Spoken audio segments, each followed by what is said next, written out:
ہمارا آل اسلام کا اجماعی عقیدہ ہے رسول اللہ صلی اللہ علیہ وسلم آخری نبی ہے۔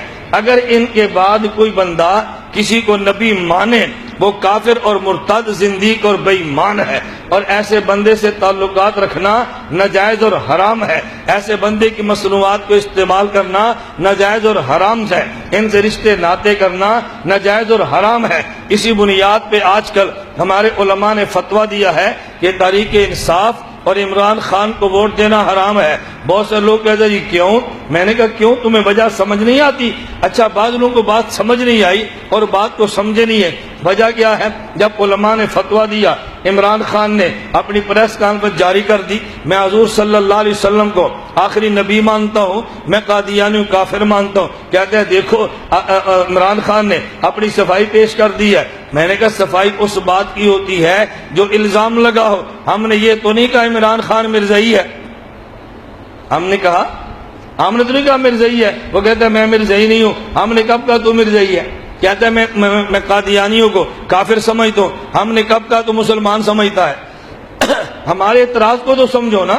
میں نے کہا ہمارا الزام یہ نہیں ہے کہ عمران خان قادیانی ہے، ہمارا الزام یہ ہے کہ مسرور مرزا غلام احمد قادیانی کا موجودہ جانشین وہ کہتا ہے عمران خان نے مجھ سے رابطہ کیا ہے اور مجھے کہا تم مجھے ووٹ دو، میں اسمبلی سے تمہارے حقوق تمہیں دلوا دوں گا۔ عمران خان اس کی تردید نہیں کرتا، وہ کہتا ہے میں آخری نبی حضور کو مانتا ہوں۔ یہ ہمارا الزام نہیں ہے۔ ہمارا الزام یہ ہے کہ تو نے مرزائی سے رابطہ کیا ہے، مرزا مسرور سے وعدہ کیا ہے۔ تو کہہ دے میں نے رابطہ نہیں کیا، مرزا مسرور جھوٹ بولتا ہے، اس کے خلاف عدالت میں رٹ دائر کر دے۔ ہم کہہ دے تم نے صفائی دی ہے، ہمارا الزام اور ہے، تمہاری صفائی اور ہے۔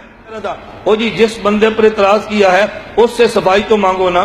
میں نے کہا کیا صفائی مانگے؟ کہتے ہیں تم مجھ سے پوچھو تیری مراد کیا تھی جب تو نے یہ کہا تیرے حقوق دلوائیں گے، تیری مراد کیا تھی؟ میں نے کہا گفتگو نہیں بتاتی؟ مرزا مسرور سے کہا ووٹ دو، وہ کہتا ہے ہمارا تو ووٹ ہے ہی نہیں، ہمیں تو مسلمان سمجھتے نہیں ہو، ہمارا تو ووٹ ہی نہیں ہے، ہم تمہیں کیا ووٹ دیں گے؟ پھر مسرور کہتا ہے عمران نے مجھ سے رابطہ کیا کہ اسمبلی میں تمہارے حقوق دلوائیں گے۔ اب بتاؤ وہ کون سا حق ہے جو مرزا مسرور کو پاکستان نے نہیں دیا؟ یہی حق ہے نا۔ وہ کہتا ہے مسلمان ہو، آئین کہتا ہے تو کافر ہے۔ وہ کہتا ہے مسلمان ہو، پاکستان کا قانون کہتا ہے تو کافر ہے۔ مرزائیت کا مسئلہ اب صرف اسلام کا نہیں ہے، اسلام کا بھی ہے، پاکستان کے آئین کا بھی ہے۔ اگر ان کو مسلمان کہتا ہے وہ اسلام کا بھی مجرم ہے، پاکستان کے آئین کا بھی مجرم ہے۔ اب تو دونوں اسی پہ ہے نا، صرف اسلام کا مسئلہ نہیں رہ گیا، یہ اسلام کا ہی مجرم ہے اور پاکستان کے آئین کا بھی مجرم ہے۔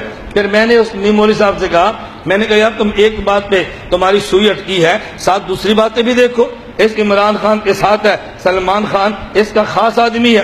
وہ کیا کہہ رہا ہے؟ وہ کہتا ہے میں نے قرآن کریم کا مطالعہ کیا تو میں اس نتیجے پر پہنچا الیاذ باللہ یہ سیکسی کتاب ہے۔ اور عمران خان کا دایاں بازو، عمران خان نے نہیں کہا تو جھوٹ بکتا ہے۔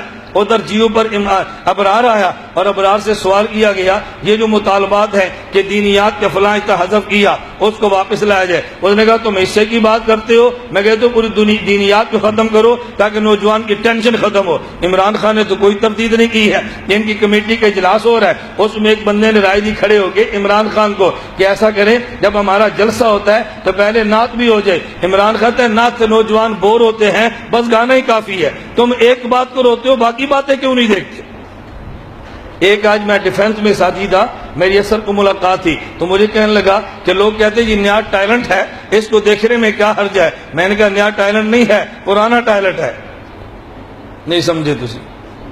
میں نے کہا نیا ٹیلنٹ نہیں ہے، پرانا ٹیلنٹ ہے۔ کہتے ہیں کیا مطلب؟ میں نے کہا پہلے 5 سال اسمبلی میں رہ کر نہیں آیا؟ کہتے آیا ہے۔ میں نے کہا کون سا کارنامہ سر انجام دیا ہے؟ یہ پہلی بار تو نہیں جا رہا۔ اور اس کے ساتھ جو دائیں بائیں وہ دیسی جماعتوں سے MNA ٹوٹ کر آئے ہیں وہ تو پرانے لوگ ہیں، کوئی نئے لوگ تو نہیں ہے۔ یہ پتہ نہیں کیسی تمہیں غلط فہمی ہے، وہ جی نیا بندہ آزما لینا چاہیے۔ میں نے کہا نیا بندہ نہیں ہے، بعض نام نئے ہیں، بندے پرانے ہی ہیں۔ اللہ میں بات سمجھنے کی توفیق عطا فرمائے۔